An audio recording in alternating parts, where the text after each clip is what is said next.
orang Barat tidak seperti itu. Orang Barat justru seperti ini yang dia pikirkan. Kenapa? Kita lihat banyak sekali orang yang terkenal di dunia justru dia nggak punya apa-apa. Maksudnya secara materi dia nggak punya apa-apa, tapi dia punya satu keberhasilan yang tidak ternilai harganya. Kita contoh pelukis gambar Mona Lisa, ya, pelukis gambar Mona Lisa ya saudara ya. Nah saudara, saya percaya pelukis ini mungkin kalau Anda selidiki keluarganya hari ini ya, kita nggak tahu apakah dia menjadi orang kaya sekali ya. Padahal harga lukisan itu sudah dilelangkan secara internasional mahal sekali. Tapi saya yakin dan percaya itu sudah tidak menjadi bagian atau presentasi daripada hasilnya itu kepada keluarganya yang ditinggalkan, kita nggak tahu. Tapi yang pasti itulah keberhasilan, nama baik dan sebagainya. Ini menurut ukuran orang Barat, saudara. Oke. Nah, definisi daripada keberhasilan, ya menurut para ahli, ya kan, salah satunya yang bernama Brian Tracy, keberhasilan adalah kemampuan menjalankan hidup sesuai dengan keinginan, melakukan apa yang ternikmat, dikelilingi oleh orang-orang yang Anda senangi dan orang-orang yang Anda hormati. Nah, ini menurut salah satu pakar yang bernama Brian Tracy, ya. Nah, kalau menurut si Earth lain lagi.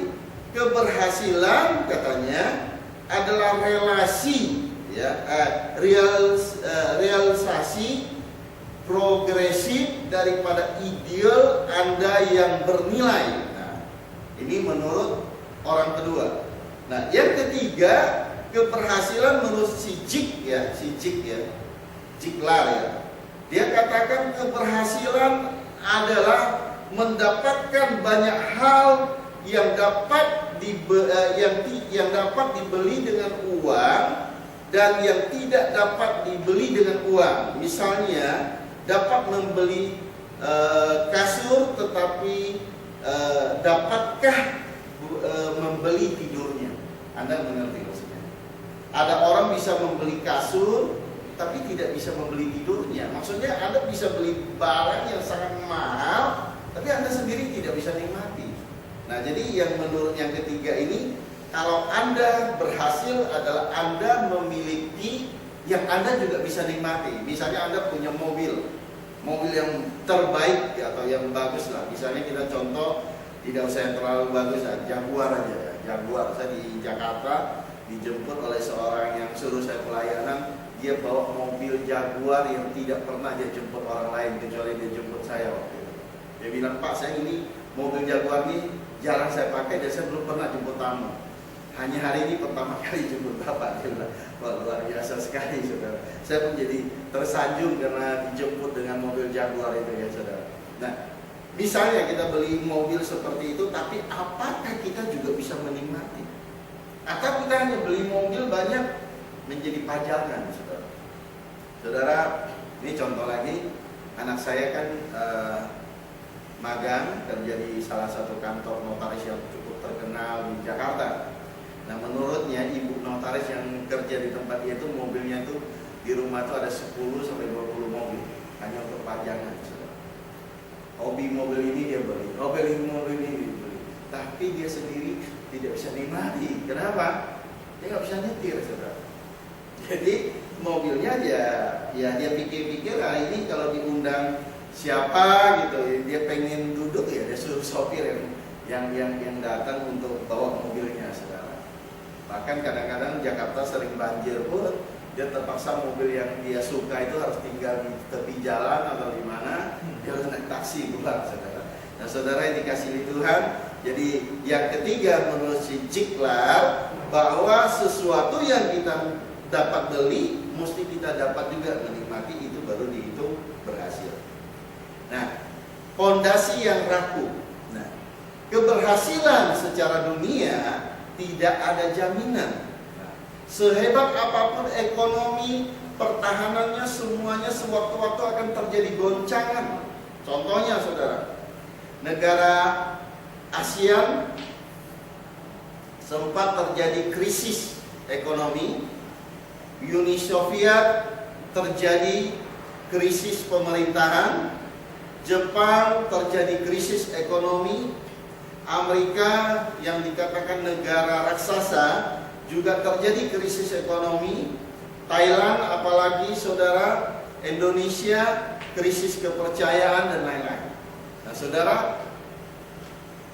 dikatakan di sini bahwa keberhasilan dunia tidak ada jaminannya, dan keberhasilan dunia sehebat apapun sewaktu-waktu akan terjadi kegoncangan. Nah, saya mau cerita seorang pemuda. Nah, pada suatu hari di suatu tempat, di tempat keramaian ada seorang pemuda. Nah, seorang pemuda waktu itu berada di pasar dagangan yang dikunjungi oleh banyak orang, saudara. Berbagai orang dari daerah lain. Ada seorang pemuda berumur 17 tahun. Pemuda ini, saudara, diseret, diikat lehernya dengan tali yang kasar.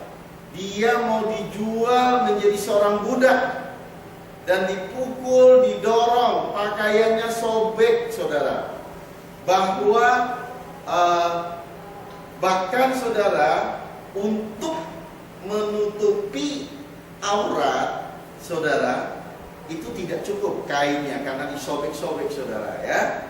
Diperlakukan tidak lebih baik dari seekor hewan, saudara.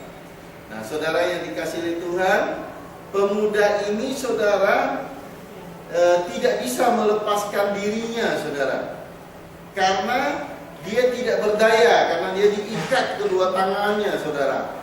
Tidak punya tujuan hidup lagi dan tidak tahu apa masa depannya, saudara. Setiap orang yang lewat membuang muka terhadap pemuda ini. Karena apa, saudara? Karena jijik. Sudah berhari-hari tidak mandi, saudara. Dan orang ini badannya karena diseret sama tali, terjadi luka, terjadi pembusukan, saudara, pada tubuhnya. Nah, menurut Anda, apakah yang akan terjadi pada nasib pemuda ini, saudara?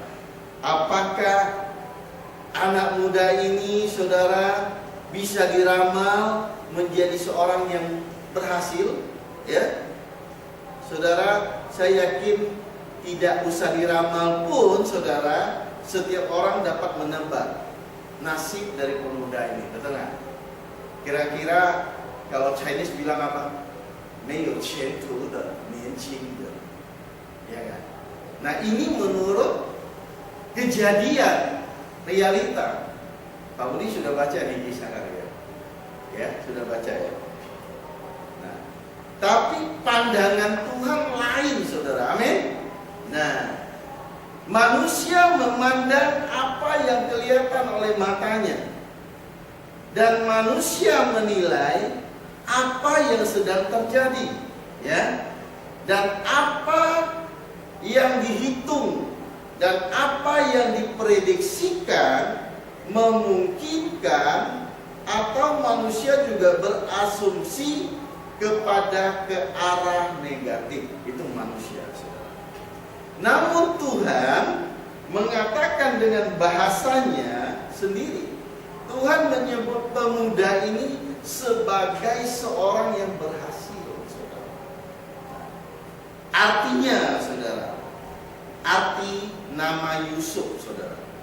Nama Yusuf itu selain daripada Allah menghapuskan aibku, juga berarti seorang anak laki-laki bagiku. Ya, itu arti daripada bahasa Ibrani, saudara, ya. Tetapi yang lebih istimewa menurut Tuhan, nama Yusuf itu adalah orang yang berhasil.